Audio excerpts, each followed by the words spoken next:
Hello guys, nandito na naman tayo at eto isang mabilisan lang ha.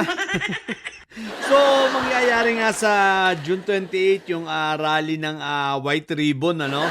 So, tulad nung mga sinabi ko nung mga nagdaang araw, ito ay rally na pangungunahan ng mga dati ring mga nanguna dito sa sa rally para sa Trillion Peso March. So, nandito ang Tindig Pilipinas, no? Na pinangungunahan nila Francis Aquino D. Okay? Ang isa sa mga galit na galit si Antipetra. Galit na galit si Antipetra. Kasi nga kinasuhan sila. Tsaka si Kambing Nana. So kinasuhan sila ng obstruction sa ombudsman na naging dahilan kung kaya sila ngayon ay pinasasagot na ng ombudsman. So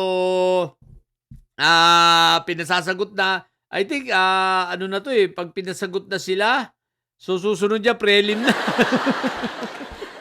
Preliminary na yan. So, ibig sabihin, mukhang magtutuloy-tuloy ang kasong ito. Siyempre, dahil sa kaso, babanatan siya ni Antipetra. Normal naman yan kay Antipetra. Dahil si Antipetra tsaka si Kambing Nana, parehong sira ulo yan. Tsaka pikunin ang mga yan. So, galit na galit kay Francis Aquino din, no? Anyway, guys, so, etong gagawing nag-usap kasi kami ng puting kabayo, no?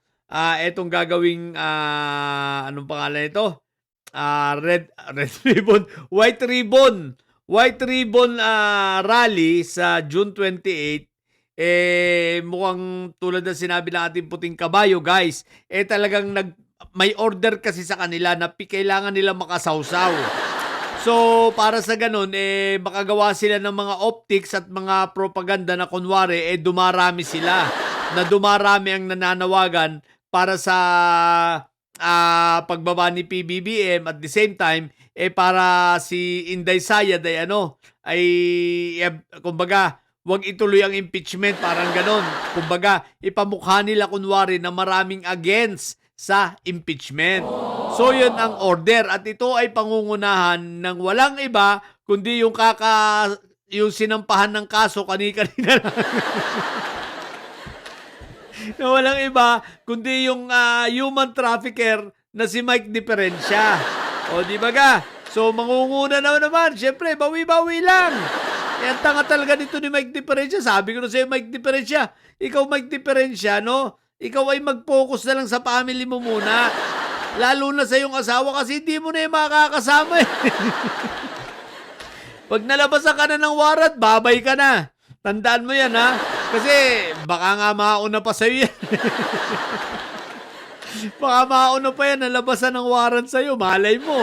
Di ba ga? Kaya focus ka na lang dyan. Tatanga-tanga ka na naman. Babanat ka na naman. Pupunta ka na naman sa rally. Mangunguna ka na naman. So ito ay warning doon sa mga nag-o-organize ng rally na ito. Bantayan ninyo ang grupo ni Mike Diferencia. Huwag kayong magtitiwala rito dahil itong mga ito may posibilidad na gumawa ito ng gulo. Bagamat kakaunti na ang mga yan, syempre puro bayaran, di ba? Pera-pera lang, baka guluhin yung rally. Imbis na peaceful, magkaroon ng kaguluhan, di ba? So, mag-ingat lang. Mag-ingat kay Mike Diferencia, human trafficker yan. Diba? So, magpipili talaga sila. So, matagal na natin ito sinasabi. Ngayon, ipapaalala ko lang uli sapagkat maliwanag ang sinabi ng ating puting kabayo, may order kay Mike Diferencia na siya na pangunahan niya ang pagsawsaw sa rally sa June 28. Okay? So, maliwanag na maliwanag yon. So, syempre, hindi yan susuway. So, hindi tayo magugulat. Kaya lang, syempre, kasama niyan sila Ludobeca, mga manggugulo talaga yung mga yan, di ba? Tapos kukunin yan yung mga nasa distrikto na mga rallyista na ang kapalit 5 kilong bigas.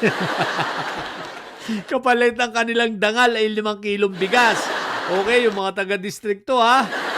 So, yan ang mga isasama na naman ng mga yan. So, kaya mag-ingat lang kayo at alam nyo naman walang buting ano, walang mabuting idadalhin ng mga yan kundi kaguluhan dahil may mga sira na nga ang ulo ng mga eh, paano ba naman yung amo sira ulo, may sayad, eh, natural yung mga alipores gano'n din. Okay. So, mag-iingat lang. So, abangan natin ang pagsawsaw ni Mike Diferensya at magsisisigaw na naman. Tingnan natin, basta siya ang mangunguna dahil siya ang inutusan. So, bahala na siya kung sino pa ang mga isasama niya. Pero expect na natin si Ludovica nandun. No? Yung taga Quezon City, sira ulo. Tapos isama mo pa sila, ano yun, baka sila Eric Celis, no? Ayun, si Ka Eric Baluga, yan, baka sasama din yan, tsaka si Commander Mitra. Oo, yung mga siraulo, okay? So, abangan na lang natin. So, kasi hindi na sila makapag-organize ng sarili nilang rally kasi walang pumupunta, kaya sasawsaw na lang, okay? So, sa mga bobong dinilis dyan na nyo, ang tatay nyo ay preso, ang BP nyo ay bobo. Manatili kayong mga bobo at may sayad sapagkat ang may sayad ay lagi high blood. Bye!